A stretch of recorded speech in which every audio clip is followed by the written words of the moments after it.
You retired at 62. Your last paycheck came and went, and for the first time in decades, your income on paper just dropped. Most people see that as a problem. A handful of retirees see it as the best financial opportunity they'll ever get. This is the window almost nobody talks about, the years between when you stop working and when Social Security and RMDs kick in. For a lot of people, that's somewhere between 5 and 11 years, and during that stretch, your taxable income can be lower than it's been since you were in your 20s. That low-income window is exactly when a Roth conversion does the most good. And the timing of it, not just whether you do it, but when, is what separates people who use this strategy well from people who either miss it completely or do it at the wrong moment and create a different problem. Let's start with what a Roth conversion actually is, in plain terms. You take money sitting in a traditional IRA or 401k, money that hasn't been taxed yet, and you move it into a Roth IRA. The moment you do that, you owe income tax on the amount you converted, at your tax rate for that year. But once it's in the Roth, it grows tax-free forever, and you never owe a dime of tax when you withdraw it later. No RMDs on it either for the original owner. So the entire strategy comes down to one question. Would you rather pay tax on this money now at this year's rate or later, possibly at a higher rate on a forced schedule you don't control? That's why the years right after retirement matter so much. We'll use a couple, Tom and Renee, to make this concrete. Tom and Renee both retired at 63. Neither one has started Social Security yet. They're living off savings and a small amount of dividend income. Their taxable income that first year after retiring is around $40,000, far lower than the $140,000 they were both earning combined while working. At that income level, Tom and Renee are sitting in one of the lowest tax brackets they'll ever see again in their lives. If they convert, say, $60,000 from Tom's traditional IRA into a Roth that year, a large chunk of it gets taxed at 12%, maybe a little spills into the 22% bracket. Compare that to what would happen if that same money stayed in the traditional IRA until RMDs forced it out at 73. Combined with Social Security and whatever else they have going on by then, that withdrawal could easily be taxed at 24% or higher. Same dollars, different tax rate purely because of when it came out. By the way, if nobody's told you this stuff before, that's kind of the point of this channel. Hit subscribe if you want to keep getting it. New video every single day. Now, back to what we were saying.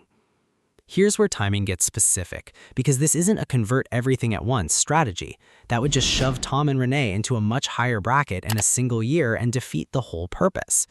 The smarter approach is what's sometimes called the filling up the bracket. Tom and Renee look at where the next tax bracket starts, and they convert just enough each year to get right up to that line without crossing into a meaningfully higher rate. They do this every year during that low-income window, a little at a time, rather than one large conversion. This has a name in the planning world. Some call it the golden years of conversion, the stretch between retirement and age 73 when income is naturally lower and you have the most control over how much taxable income you create in any given year. There are 3 things that typically end this window, and knowing them helps you plan around them. The first is claiming Social Security. Once that starts, it adds to your taxable income every year, which shrinks the room you have to convert without jumping brackets. The second is turning 73, when RMDs begin. At that point, the IRS is adding income to your return whether you want it or not, and your room to convert affordably shrinks even further. The third is IRMAA, the Medicare premium surcharge we talked about in the last video.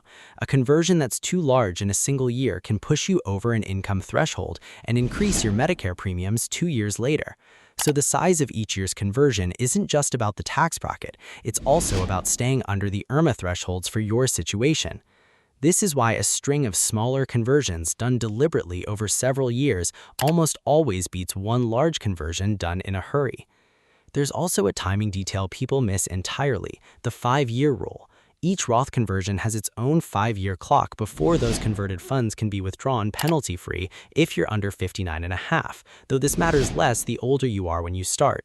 Still, it's a reason to start conversions as early into that low-income window as makes sense for you, rather than waiting until the last couple of years before 73.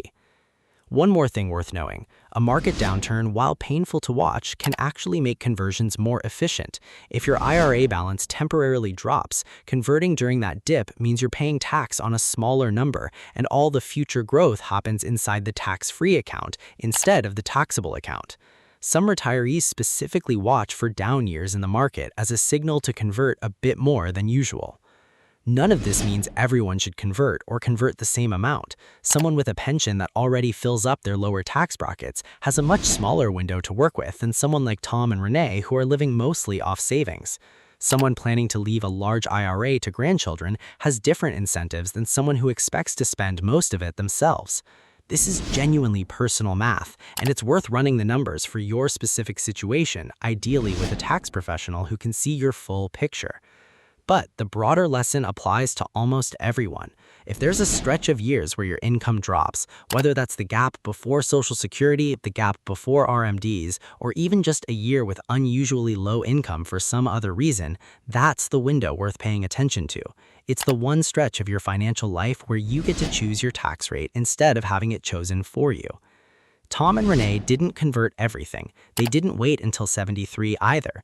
They picked a number each year, filled the bracket, and kept doing it for 9 years straight. By the time their RMDs came due, their traditional IRA was a fraction of what it would have been, and a meaningful chunk of their savings was sitting in a Roth account, growing tax-free with no forced withdrawals ever required.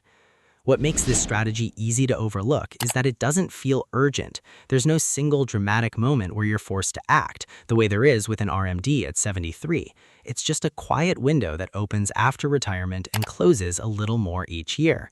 Nobody sends you a notice telling you it's open. You either notice it yourself or you don't, and by the time most people hear about it, several of those low-income years are already gone.